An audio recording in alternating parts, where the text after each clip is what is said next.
On this edition of Virginia Beach Frontline Firefighter, our team visits a local meteorologist for some common sense reminders of dealing with severe weather situations and some tips on how to keep your crew and the public safe when these situations roll in. Next, Public Information Officer Art Kahn reviews safety tips for frying up that turkey for the holiday season.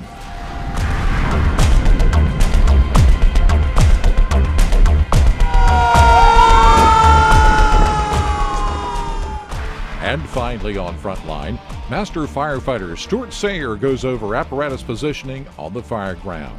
I'm retired Master Firefighter Tom Parks. Here now is Public Information Officer Art Kahn. Hi, I'm Art Kahn, and welcome to this month's edition of Virginia Beach Frontline Firefighter. As you just heard my colleague Tom Parks say, we've got a great show lined up for you, and we've even added an extra segment this month dealing with severe weather. You see, coastal communities like Virginia Beach see their share of nasty weather, and with that in mind, we visited the weather center of our local NBC affiliate, WAVY-TV, where we caught up with meteorologist Jeremy Wheeler, who offered some good advice to our firefighters when operating in conditions favorable to the development of severe weather. We start with breaking news. Power outages following severe weather. We're actually on the 5th story up here at a parking garage, and you can just check out. I apologize, folks. It's incredibly windy up here, and we're getting a lot of rain. Now your Super Doppler 10 forecast with meteorologist Jeremy Wheeler. So during storms, the biggest dangers, of course, are the wind. Winds can pick up debris and launch it, sometimes great distances, and storms can roll in very fast. A storm that's moving 60 miles an hour can be moving from Suffolk to Virginia Beach, for instance, can be there in about 30 minutes. And so, it can really sneak up on you very quickly. So those winds could be strong. You can get severe winds. You get hail. Small hail shouldn't do anything. I mean, pea-sized hail, it may hurt a little bit, but sometimes you can get golf ball-sized hail. You can get baseball-sized hail. In extreme cases, that's very dangerous also, and it can crack windshields. It can do damage to your vehicles and, of course, harm people. So, hail is another threat. And then we talked about lightning. You have to be safe. You try and get inside. Of course, sometimes the best thing to do is stay in your vehicle, including the fire truck. Just don't touch any metal if that happens. But lightning is a major concern, as you're more likely to get hit by the lightning or the wind than you are from hail. Main thing is to watch out for flying debris. If you got a big, strong thunderstorm, those winds could be strong. You can get winds gusting to 30 miles an hour, and that's not even severe. Winds gusting to 30, 45 miles an hour, that's not even considered severe. A severe thunderstorm wind is about 58 miles an hour or greater. And so, you can have maybe no alerts, but all of a sudden you have the winds picking up on you. You can get a windstorm with winds of 40 miles an hour. Maybe it's a very small scale. So you got to have someone to look out for that. So watch for flying debris. That's one of the main things you want to do, especially when you're involved with the strong winds. You want to stay away from windows. You're inside these houses, these buildings. Debris flying could smash one of the windows, and you've got glass flying around.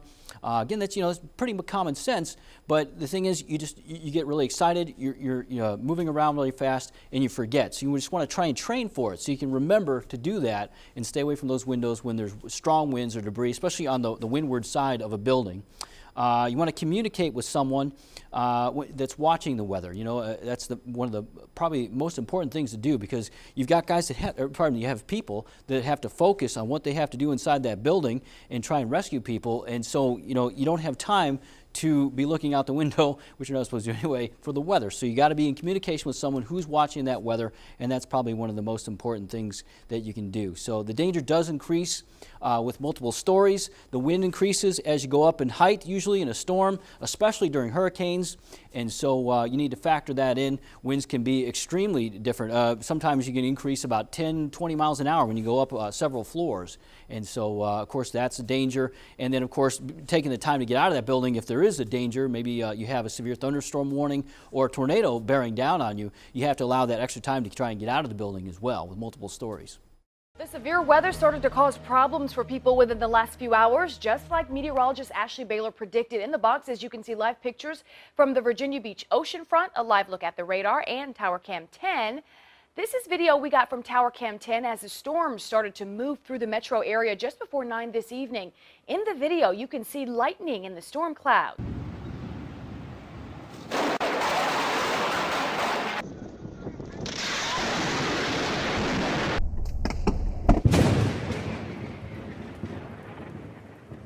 so there's a lot of misconceptions and myths about lightning. Lightning is very dangerous. There's no doubt about it. Lightning is always dangerous. And so one of the main myths, especially during the summertime, you've heard of something called heat lightning. And so heat lightning is just lightning in the distance, but usually summertime, these thunderstorms can reach heights of 55 to 65,000 feet. And so you can see them from very far away, especially the lightning when they happen at the top of the thunderstorm. So you might see the lightning and not hear the sound. People would think, oh, it's heat lightning. Well, that's not the case. If you get closer, you'll hear it. So again, it's kind of dangerous because people might think, oh, well, it's heat lightning, it's okay, it's in the distance. That's a myth. A thunderstorm might be sitting for a long period of time, but then it can move, or maybe another one's going to pop up, and that lightning is dangerous. Trust me, it is just bona fide lightning. It's just that you can't hear it and it's far away. So it's a myth that is a bit dangerous for some folks. Another myth that a lot of people think is, I wear rubber boots or we get rubber gloves, I'll be okay, I'll be insulated. Well, you might get a tad of insulation, but that lightning is so strong, and we're talking about hundreds of thousands of volts of electricity. And so, it can easily penetrate rubber boots, rubber gloves, and lots of materials that you're going to be wearing, all your uniforms. It can penetrate that. It might provide you a very, very small amount of protection, but lightning is dangerous still, even with those at hand. And lightning never strikes the same place twice. That's a common myth. Of course, it's been documented many times that it can strike multiple times in the same place. So even though there might be a strike nearby, you don't think, oh, well, it won't strike here again. So those are some of the myths. Here's kind of another thing that kind of goes into the next section, and that's lightning can travel. Lightning can travel from very far away, sometimes 10 miles away from a storm. So for instance, right there, this is the other side of the water. It's kind of an example. Let's say I'm in Portsmouth, this is Norfolk, or rather, I guess, let's say Virginia Beach even, pardon me. And but either way, you see it from far away, and you think, oh, well, it won't get here. Lightning can strike about 10 miles away from the storm, and there's even some indications that lightning can strike even farther away, sometimes 20 miles away from the actual thunderstorm. So lightning in another city can actually try and strike close to you where you are. When lightning does strike, it can travel along power lines. It can get into homes and buildings. It can travel through pipes. Some people don't realize that people taking a shower sometimes have been struck by lightning inside the house. The lightning will strike a tree. It will go through the roots, and the roots will be wrapped around a pipe. It'll go through the pipe into the water. That's very rare, but it can happen, and it can come inside the house. Now to more coverage of the approach of Hurricane Matthew. Every time we see a big storm, there is flooding in the typical spots across Hampton roads. And it always causes big problems, sometimes a call to the fire department for rescues.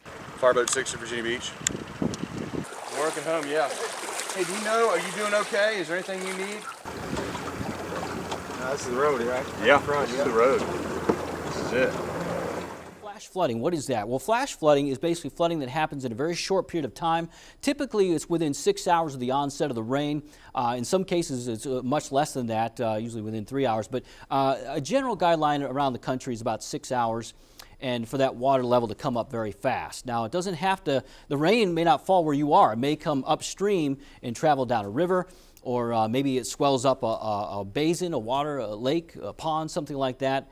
So the water can rise up that way. And so flash flooding is very dangerous. People can get stuck. They can get caught off guard. Maybe they go to their destination, as with Matthew, and they think, well, I made it here okay, but then they try and make it back to where they came from, and all of a sudden that area is flooded out. So, the wording is, turn around, don't drown. You want to try and go the other direction. Of course, for the fire department, usually you have to get in there. You've got to get into those places where it's hard to reach. And so you got to try and just, go very, very slowly through that water.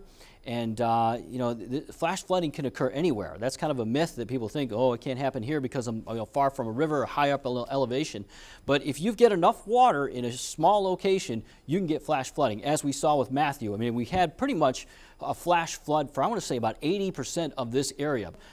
It was a hurricane that passed well south of us. It turned into more of a nor'easter type storm as it passed Hatteras. It did pass south of Hatteras, but it spread out, and it spread out far and interacted with a cold front. And so the cold front and the moisture from Matthew created flash flooding on top of the surge that we had from the hurricane. Even though it was to our south, we still had tidal surge. And so what we had basically was tidal flooding, and on top of that, flash flooding. from the rain. And so this is a new thing that's been impacting our area more and more over the last few years. Something that I've talked about, some symposiums, I've talked about it with the National Weather Service, other scientists around this area, something that we have to watch more and more, because now the tide comes up, that water can no longer drain into those areas. So this is something that has been paralyzing us at times, and it's causing a lot more nuisance. We're seeing a huge increase in nuisance tidal flooding, even when there's no rain. So now we're starting to have to, when it rains, try and figure out if the tide's coming in or not. And that's something that the fire department is going to have to start doing as well. You're going to have to try and figure out, is the tide coming in? Is it going to be here while we're on scene? And then, when we leave, will the tide be going out? Will it be coming in? How long do we have? And that's something where, you may get cut off after you get to the scene, and you might not be able to get back in a safe way. As if last night's winter weather wasn't enough, excuse the cliche, but here we snow again. And if you thought last night was bad, get ready for our biggest snow event of the season. Well, August is usually one final blast of summer before the cooling winds prevail. Today was no exception, especially for those forced to endure that wall of heat on the job. 10 of your side's Aaron Kelly is here to tell us what this latest heat advisory means for any of us who will spend any part of the next several days outside. Aaron? Well, unless you were lucky enough to be under some of the rainfall that we saw in some areas, it was a hot day to be working outside. And as our team of meteorologists tells us, that it's going to continue to be hot and muggy for much of the week. In the summertime, you've got, of course, heat illnesses. The fire crews, I don't know how they do it. With that equipment on, sometimes it gets up to 100 degrees. More likely, though, it gets up into the 90s with the heat index over 100.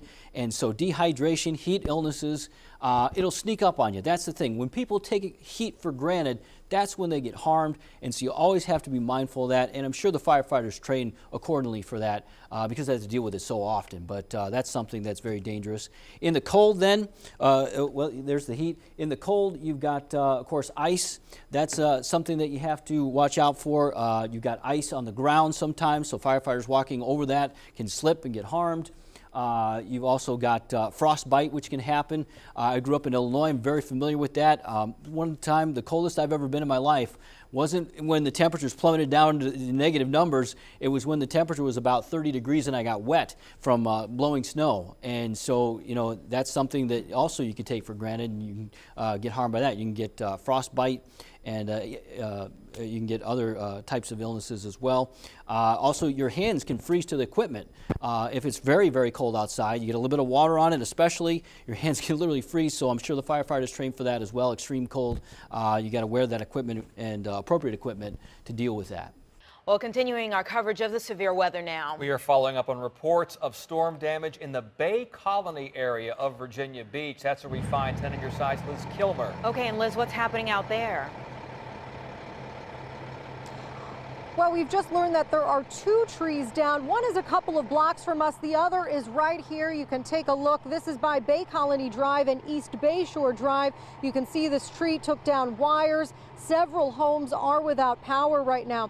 Dispatch tells us that no one was hurt, but there were reports of flames. The first call came in shortly before 9. You can see that fire officials are on scene here. We're told also, or we can see rather, that Dominion power crews are here. They're working to restore the power. One thing that may need to go into the training from here on out is, what do you do with the people that are evacuated out of these homes, out of these businesses? Where do they go? If there's a thunderstorm involved, you don't want them to go near a tree. You don't want them to go near those ladders. Maybe there's some kind of metal tower nearby, something like that. You want to keep the people in a safe place as well. Maybe you can get them into some vehicles. Maybe there's some squad cars, police are there, you can maybe put them in there for a little bit. Lightning can strike a vehicle, go through the metal chassis into the ground, and the people inside will be okay. So it's actually somewhat of a safe spot. Unless the wind's really picking up, then it's good to get inside a shelter. Maybe there's a building nearby that they can go inside. But just to have that mindset, of, okay, well, the people just can't go anywhere outside. You may have to put them in a safe location after they get out of the fire, and that's something that is new. That's something to think about. When you got those ladders up and there's lightning, again, lightning can strike from far away. You got a ladder up, you think you've got time. It's safest to try and bring that down as soon as you can if you see lightning or hear thunder in the distance. And I know, sometimes you really got to get to someone. and it's going to be your call. I mean, it's the people on the scene. It's going to be your call. But you need to just at least try your best to get wrapped up as soon as possible and get that ladder down and get the personnel off and away from the truck too. Anybody touching that truck could get struck by lightning. If the lightning were to strike the ladder's on the truck. Water lines, it can pass through the water lines, probably a little less likely, but it's possible for that to happen. And so, you know, think about that. What if one of your team, let's say several of your team members are near the truck or touching the truck, they get struck, and you're one of the few that are there, you may have to rescue your own teammates if there's a lightning strike nearby. So, yeah, it's scary stuff, but something that, you know, should be thought about. We can see that it is clear out here now. Hopefully this is the worst of the storm damage, but again, crews out here trying to make that work. 2 trees down here. Reporting live now in Virginia Beach, I'm Liz Kilmer, 10 on your side. With the holiday season upon us, many of us look forward to those traditional meals. And we all know that traditional meal of roast turkey at Thanksgiving and Christmas. But more and more people are turning to deep frying their turkey. With that in mind, we thought this would be a good opportunity to rerun a segment we brought you this time last year. U.S. fire departments respond to 1,000 fires a year involving deep fryers. Deep fryers are responsible for 5 deaths, 60 injuries, and $15 million in property damage every year. That's why the Virginia Beach Fire Department is holding this demonstration to show you just how quickly a fire can erupt from a turkey fryer.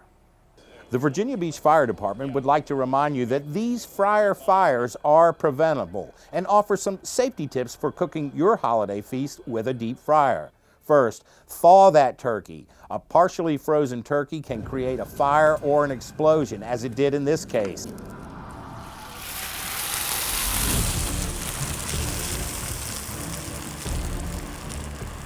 Experts recommend thawing the turkey 24 hours for every 5 pounds. So a 10-pound turkey should be thawed for 48 hours. Stay with it. Watch it at all times while cooking. Be safe. Use thick pot holders or oven mitts when touching the handles or lid of the fryer. It's also a good idea to wear eye protection and long sleeves to protect against splattering oil. Don't overfill the pot. Oil can spill into the burner. Slowly lower the turkey into the pot to prevent oil from splashing. Always use a thermometer to monitor the temperature of the oil. Over 350 degrees, that oil can become very combustible. Never fry a turkey indoors. Make sure the fryer is positioned at least 10 feet from the nearest structure. If there is a fire, don't spray water on the pot or try to cool the oil down with ice.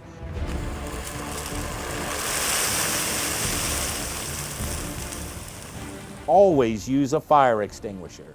Now, for the purpose of our demonstration, we did everything wrong. Most importantly, we overheated the oil and we used a partially frozen bird. Can't emphasize enough how important it is that your turkey is completely thawed before you slowly put it into the oil. Now, all that said, there are grocery stores and restaurants that will actually deep fry a turkey for you. Let them do the cooking. All you have to do is eat it. You know, in the fire service, one of the most important aspects of the job is arriving at the scene safely and quickly positioning your apparatus where it will be most effective in fighting the fire. In this next segment, Master Firefighter Stuart Sayre reviews the finer points to consider when positioning apparatus. With a new crop of firefighters being released from the first DPO class in a while, we here at Frontline Firefighter thought it a good idea to revisit some key points on engine response and positioning on the fire ground. Some of this stuff's common sense, a lot of it you may have heard before, but all of it is good to consider the next time the bell's hit on a fire call.